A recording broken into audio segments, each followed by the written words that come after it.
केंद्रीय कर्मचारी आणि पेन्शनधारकांसाठी चालू जुलै 2026 पासून वाढणाऱ्या 3% महागाई भत्त्यासोबतच आता एरियर म्हणजेच थकबाकीची गणिते देखील समोर आली आहेत. सरकार साधारणपणे सप्टेंबर किंवा ऑक्टोबर महिन्यात या वाढीची अधिकृत घोषणा करते.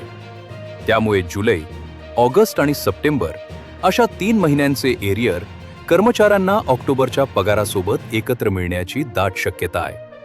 त्याआधी व्हिडिओला लाईक व चॅनल फॉलो नक्की करा, जेणेकरून अशीच महत्त्वाची नवीन माहिती दररोज तुमच्यापर्यंत पोहोचेल.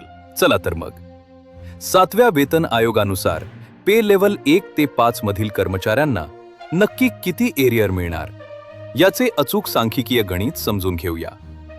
सर्वात आधी लेव्हल 1 बद्दल बोलूया.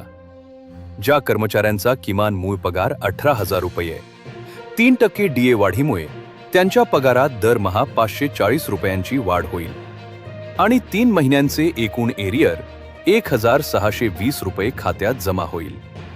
लेव्हल 2 मधील कर्मचाऱ्यांचा किमान मूळ पगार 19,900 रुपये आहे. यांच्या पगारात दरमहा 597 रुपये वाढतील आणि 3 महिन्यांचे एकूण एरियर 1,791 रुपये असेल.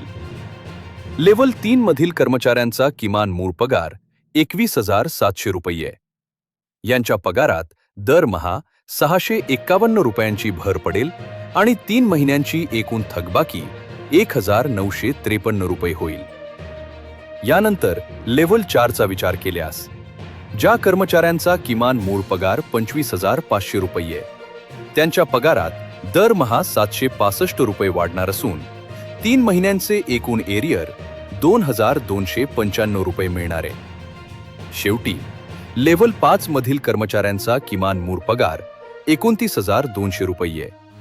3% डीए नुसार यांच्या पगारात दरमहा 876 रुपयांची थेट वाढ होईल, तर 3 महिन्यांचे एकूण एरियर 2,628 रुपये थेट बँक खात्यात जमा होईल.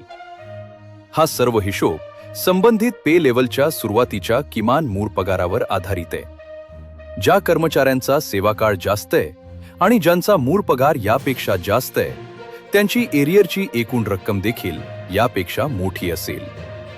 केंद्रीय कर्मचाऱ्यांच्या अशाच अधिकृत आणि सांख्यिकीय माहितीसाठी व्हिडिओला लाईक आणि चॅनलला नक्की सबस्क्राईब करा. धन्यवाद.